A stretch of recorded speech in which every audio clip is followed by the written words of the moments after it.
Shinji, crank that, soldier boy. Soldier boy, tell.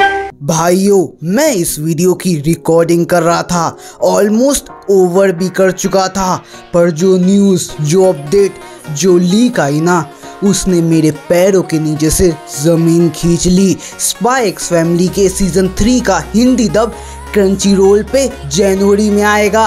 One punch man का हिंदी दब उससे भी ज़्यादा लेट, और कोड गीज, हाइकू, इन सब का तो पूछो मत, हालत बहुत ज़्यादा बुरी है। और मैं भसड़ नहीं मचाऊंगा, चीज़ों को मिक्स नहीं करूंगा। आज की वीडियो का जो टॉपिक है, जो मुद्दा है, जो एजेंडा है, उस पर टिका रहूंगा, पर तुम अगली वीडियो का वेट ज़रूर करना।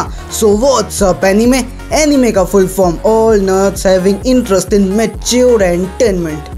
तुम बच्चे बियो कैसे हो? देखो यारो, क्लासरूम ऑफ द एलीट के सीजन 2 का हिंदी दब आया है। नारुतो शिपुडेन में वॉइस एक्टर्स को बदला गया है। क्रंचीरोल का latest dub Heroines Run the Show का हिंदी डबिंग भी बाहर आया है, और साथ ही साथ हमारे जियो हॉटस्टार की अपकमिंग हिंदी डब की लाइनअप की लिस्ट भी आई है। तो इन सब के बारे में बात करेंगे, जानेंगे, रिव्यू करेंगे, एक परफेक्ट एनालिसिस करेंगे, देखेंगे कि क्या चीज़ आगे बढ़ रही है या पीछे खींची जा रही है। तो वीडियो को पूरा एंड तक देखना, लाइक शेयर सब्सक्राइब तुम्हें पता है तुम्हें क्या करना है, और साथ ही साथ यार इंस्टा पे फॉलो याद से ज़रूर मार देना। So without wasting any more time, let's get into this video. तो अब समझा, वो तुम ही हो क्लास डी के मास्टरमाइंड? हाँ, यहाँ से भागने का कोई प्लान है तुम्हारे पास? क्या प्लान? मेरे पास कोई प्लान नहीं। पर्सनल मत लेना आयानो Cozi.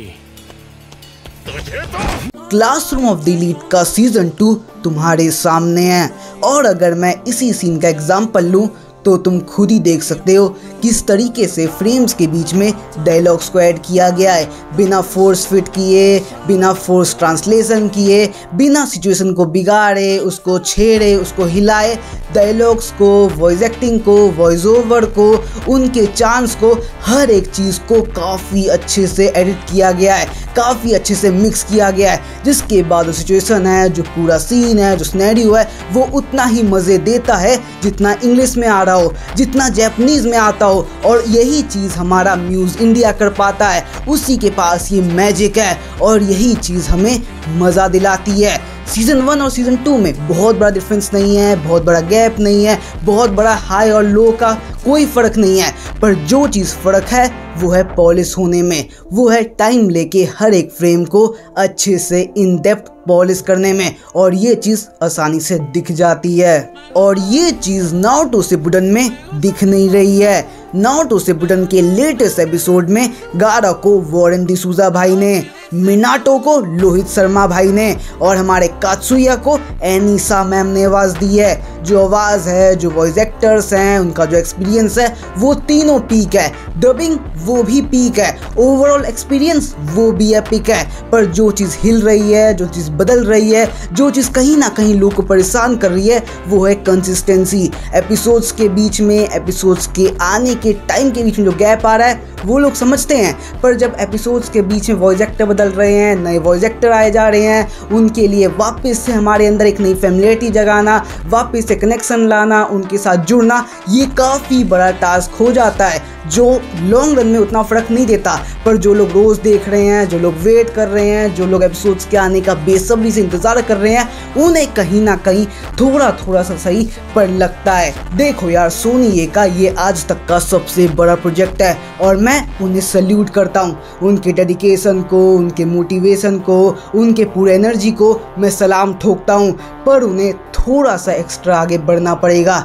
Naruto Shippuden once in a lifetime experience है, उसको जल्दबाजी में ख़त्म करना ये सही चीज़ नहीं है, और वो भी इसलिए क्योंकि डीमन स्लेयर ने ज़्यादा कमा लिया, नारुतो की मूवी ने कम कमाया। ये तो भाई कहीं से भी जस्टिफाइड नहीं है। देखो यारो, मैं तुम्हारा इमोशन, तुम्हारी फीलिंग्स, तुम्हारे फ्रस्ट्रेशन को समझता हूँ, पर सोनी ये एक कंपनी है, एक ब्रांड है, उसकी एक इमेज है, और उसने उसी इमेज पे निकल के हमारी नारुतो की मूवी लैंड ऑफ स्नो को एक रिलीज़ दिया, इंग्लिश, हिंदी, जापानीज में ऑल ओवर इंडिया सीट्स दिया। और जब कलेक्शन नहीं आया, जो हाइप नहीं आया, जो क्रेज़ नहीं मचा, तो सोनी को भी बुरा लग लगा। और क्योंकि सोनी का ही एक और प्रोजेक्ट डीमन स्लेयर चल गया, डीमन स्लेयर आगे बढ़ गया, इतना कमा गया, तो भाई तुम भी समझो यार, उनका नेक्स्ट टारगेट डीमन स्लेयर ही होगा कि उसको कैसे टीवी पे लाएं, कैसे छोटी ऑडियंस, छोटे बच्चों से कनेक्ट करें, ताकि वो डीमन स्लेयर की अगली मूवी को थिएटर में देखने जाएं। इसके लिए वो रीडबिंग कर सकते हैं, इसके लिए वो क्रंचीरोल के डब को ही टीवी पे ला सकते हैं, पर कैसे ना कैसे, कहीं ना कहीं, कोई ना कोई प्लान जोड़ के उन्हें डीमन स्लेयर को टीवी पे लाना है, इतना वो पक्का कर चुके हैं। और उसके लिए वो जरूरत से ज़्यादा तेज स्पीड पे, जरूरत से ज़्यादा फास्ट होके नारुतो शिपुडन को ख़त्म कर रहे हैं। अब देखते हैं कि क्या ये सही से ख़त्म होता है या जल्दबाजी में। और इसी के साथ बात रही क्रंचीरोल के latest Hindi dub Heroines Run the show की, तो उसका भी डबिंग एक बार सुन लो। कोई ना कोई सपना होना जरूरी होता है, क्योंकि उसे पूरा करने के लिए हम काफी मेहनत करते हैं। मेरा नाम आकेची है, मैं आपका क्लासिकल लिटरेचर का टीचर। समझ नहीं आ रहा, लिटरेचर के टीचर ने लैब कोट क्यों पहना है? अच्छा सुजुमी, हाँ? तुम साकुरा गाओका में फर्स्ट ईयर की स्टूडेंट हो ना? साकी आइज़ो, मिलकर अच्छा लगा। तुमसे मिलकर अच्छा लगा है। Heroines Run the show. देखो यारो, ये एनिमे सच में स्वीट है, चार्मिंग है, अट्रैक्टिव है, अपने पास खींचती है, क्योंकि इसके अंदर एक अलग सा ही इफेक्शन है। और इस इफेक्शन में 4 चांद तब लग जाते हैं जब इसकी हिंदी डबिंग पीक पे पहुंच जाती है। देखो यार, मुझे मानना पड़ेगा, मुझे ये बात कहनी पड़ेगी कि क्रंचीरोल का ये डब काफ़ी ज़्यादा अच्छा है। सीन के साथ मिक्स हो रहा है, सीन्स को एलिवेट कर रहा है, कैरेक्टर के साथ हमें जोड़ रहा है और हमें मज़ा भी दे रहा है। तो ओवरऑल ये डब बहुत ही ज़्यादा तगड़ा है और तुम एनीमे से बहुत ही ज़्यादा जल्दी कनेक्ट हो जाओगे। पर तुम इससे ज़्यादा एक्सपेक्टेशन मत रखना, क्योंकि स्टार्टिंग में ये एनीमे बहुत ही ज़्यादा सही है, पर एंड आते आते मेह वाला काम हो जाता है। बाकी तुम बताओ, तुमने ये डबिंग देखी है, तुमने ये हिंदी डब देखा है, तो तुम्हें कैसा लगा? अब आओ चलते हैं जियो हॉटस्टार की अपकमिंग हिंदी डब लाइनअप पे। देखो यारो, जियो हॉटस्टार की लाइनअप काफ़ी ज़्यादा बड़ी है, जिसमें से कुछ एनीमे ऑलरेडी स्ट्रीम हो रहे हैं, तो कुछ स्ट्रीम होने वाले हैं। और जो नाम है वो ये हैं: MHA Vigilante, God of High School, Cells at Work, JoJo Bizarre Adventure, Tokyo Revengers, Sword Art Online, Reborn to Master, Heroes King, Goblin Slayer, MHA, JJK। Redub में हमारी सबसे तगड़ी God of High School, Wind Breaker, इसी के साथ 100 girlfriends. तो ये सब मिलके आने वाले 3 महीने का शेड्यूल जियो हॉटस्टार का कंडक्ट शेड्यूल मेंटेन कर देते हैं। इसके बाद बात रही क्लासरूम ऑफ द एलीट के सीजन 3 का हिंदी डब का रिलीज डेट, तो वो कुछ जनवरी का बन रहा है।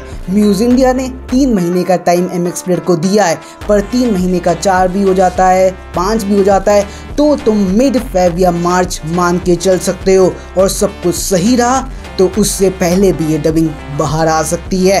पर दिक्कत है, पर प्रॉब्लम है, पर परेशानी है मोब साइको और कागुया-सामा, क्योंकि दोनों की डबिंग हॉल्ट पे पड़ी है, पॉज पे पड़ी है, रुकी हुई है। और देखते हैं MX प्लेयर कब ग्रीन फ्लैग देता है, कब हमारे म्यूज इंडिया और MX प्लेयर का जो एक छोटा मोटा सेंटीमेंट चल रहा है, डिसएग्रीमेंट चल रहा है, वो ख़त्म होता है। क्योंकि हमारा म्यूज इंडिया YouTube पे लाना चाहता है, YouTube पे हमारी क्लासरूम ऑफ द एलीट को प्रीमियर करना चाहता है हिंदी डब में। देखते हैं मांगे कब तक सुनी जाती हैं, कब पूरी की जाती हैं, कब ये सब चीज़ें ऑनलाइन स्ट्रीम होती हैं हम सबके सामने। बाकी तुम बताओ, तुम क्या सोचते हो, तुम्हें क्या लगता है, तुम्हारा क्या मानना है, तुम्हारा कहना है इन सारे मुद्दे, मसले, कहानी और मेरी अपकमिंग वीडियो जिसमें मैं रिवील करूंगा स्पाई एक्स फैमिली, वन पंच मैन, हमारी कोड गीज, हाइकू, इन सब के अपकमिंग रिलीज डेट जो बहुत ही ज़्यादा लेट